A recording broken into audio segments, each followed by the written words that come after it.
So, what happens when a director known for, quantum physics, time travel, and mind-bending sci-fi decides to adapt a 3,000-year-old poem? Oh, man. Right. And, why on earth is he strapping 100-pound IMAX cameras to wooden boats in the middle of the ocean to do it? Yeah, it sounds like a complete logistical nightmare, frankly. It really does. You are taking humanity's oldest surviving epic and attempting to capture it using literally the most complex, unwieldy cinematic technology available today. Exactly, which is why we had to look into this for you all. You hear the title, The Odyssey, and you probably think of, high school English class, right? Absolutely. Togas and, reading assignments. Yeah, maybe some guys in togas, a few clunky CGI monsters, and a lot of very dense poetry. But you really need to erase that from your mind. Totally. Because Christopher Nolan's upcoming adaptation, which is slated for July 17th, 2026, is shaping up to be something entirely different. It really is. And we have a massive stack of sources in front of us today to help you navigate all of this. We've combed through reports from The Guardian, official technical press releases from NBC Universal Media. Which are wild, by the way. Oh, completely wild. We've also got deep dive speculative theories from Wikipedia, casting news from Rotten Tomatoes, and of course, we've been breaking down the visual language of those early trailers. Yeah, there's a lot to dig through. There is. So our mission today is to pierce through the endless fan theories and, figure out exactly what kind of cinematic beast this movie is actually going to be. Right. So, okay, let's unpack this. Because to even begin to understand the sheer ambition here, we have to look at the unprecedented scale of the canvas they are painting on. Let's start with the cast. Yeah, the casting alone signals a massive financial and artistic risk. They have assembled a truly staggering ensemble. They really have. We have Matt Damon stepping into the lead as Odysseus, the king of Ithaca, who is desperately trying to get back home after spending 10 years fighting in the Trojan War. Right, which is a huge role for him. Huge. And surrounding him, the supporting cast is just wildly stacked. We're talking about Tom Holland, Anne Hathaway, Robert Pattinson, and Zendaya. Yeah, and think about that for a second.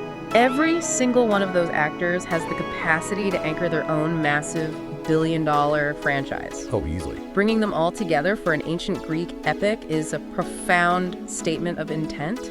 The studio is, they're betting heavily that audiences are hungry for a mature, sophisticated historical drama that still carries the sheer gravity of a summer blockbuster. Yeah, and the studio backing that up brings us to a technical milestone confirmed by NBC Universal Media that honestly sounds terrifying for the crew.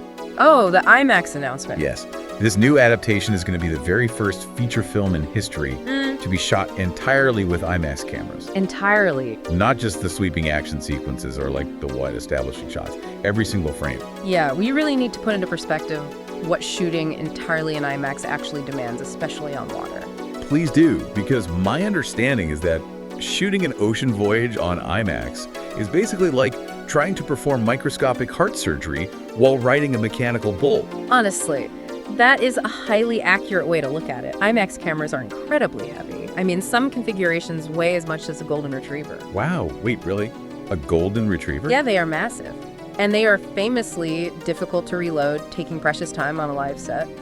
And they are deafeningly loud. Oh, right, I've heard that. Yeah, they sound almost like a chainsaw running in the background. Now imagine taking that incredibly sensitive, heavy, loud equipment and putting it on a pitching, rolling wooden ship in the middle of a saltwater environment. Would have to be awful for the gear.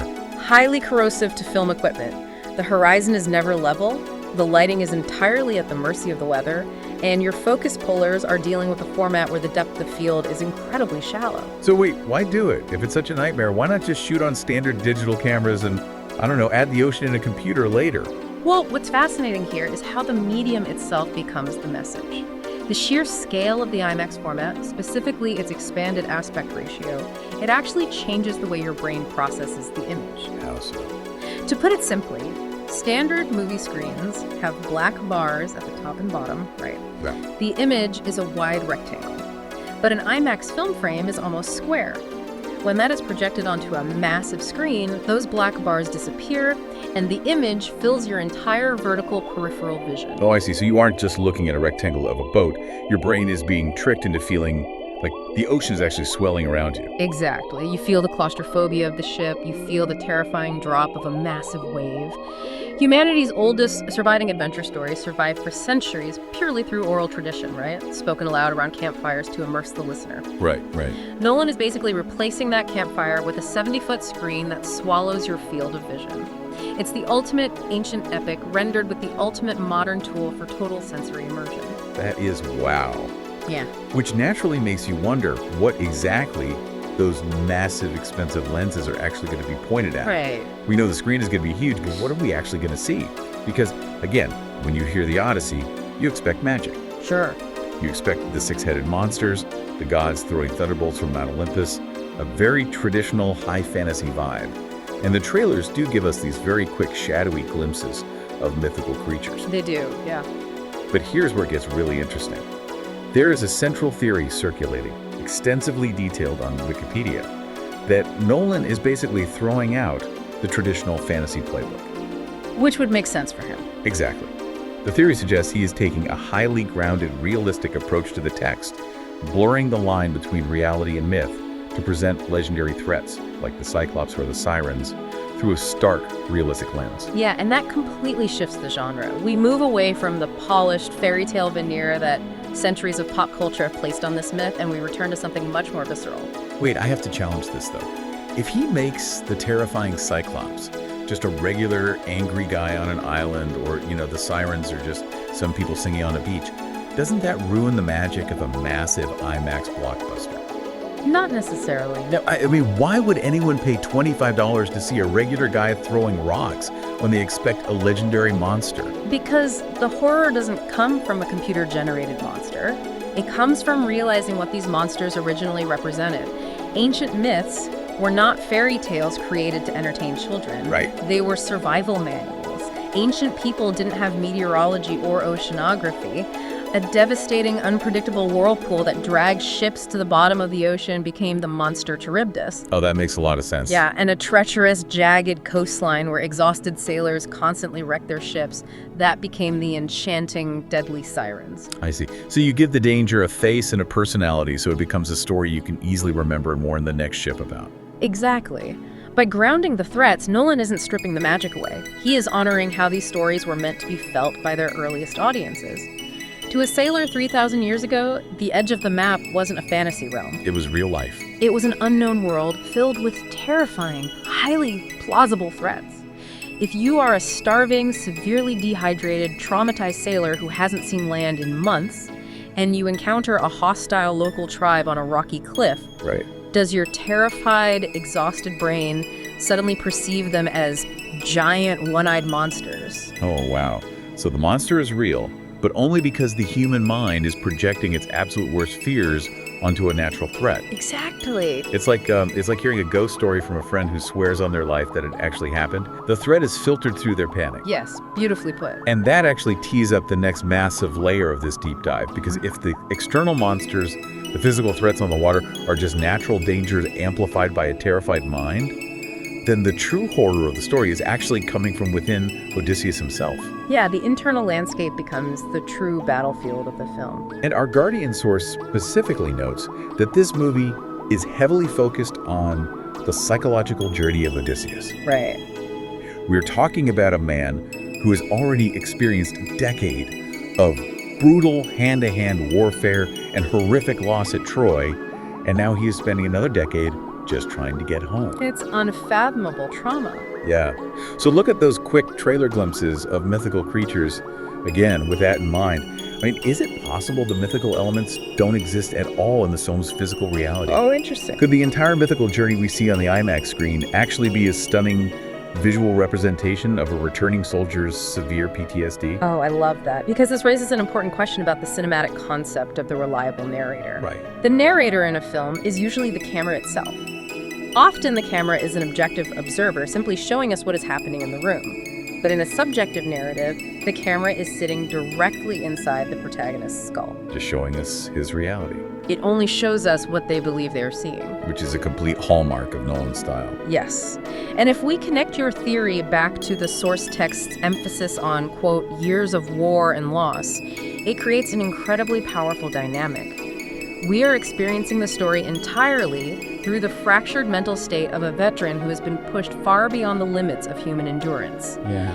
In a state of profound trauma and sleep deprivation, the brain struggles to differentiate between external reality and internal nightmares. How does that actually play out on screen, though? Like, do we get blurry dream sequences every time a monster shows up? Well, if past work is any indication, no. The hallucination will be shot as stark, undeniable reality. The audience will be just as confused and terrified as Odysseus. Oh, man. If his trauma dictates that an obstacle represents his crushing guilt over the men he lost in battle, the camera will manifest that guilt as a terrifying physical obstacle. It's an incredible paradox, if you think about it. Mm-hmm. You have the absolute largest, most expansive visual format ever invented in IMAX, capturing the infinite wide-open horizon of the ocean. Right.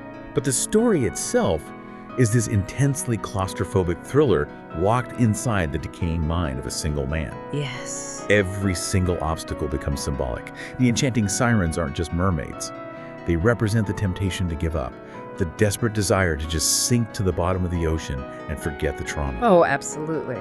And the Cyclops represent the raw, blind brutality of the violence he participated in during the war. It totally reframes the entire epic from a classic hero's journey into a survivor's terrifying descent into his own mind. Yeah, and it allows the film to explore themes of profound grief, survivor's guilt, and the psychological cost of war in a way that a straightforward CGI monster movie simply couldn't touch. But if his biggest threat is his own mind, his ultimate challenge isn't surviving the sea, it's coming home.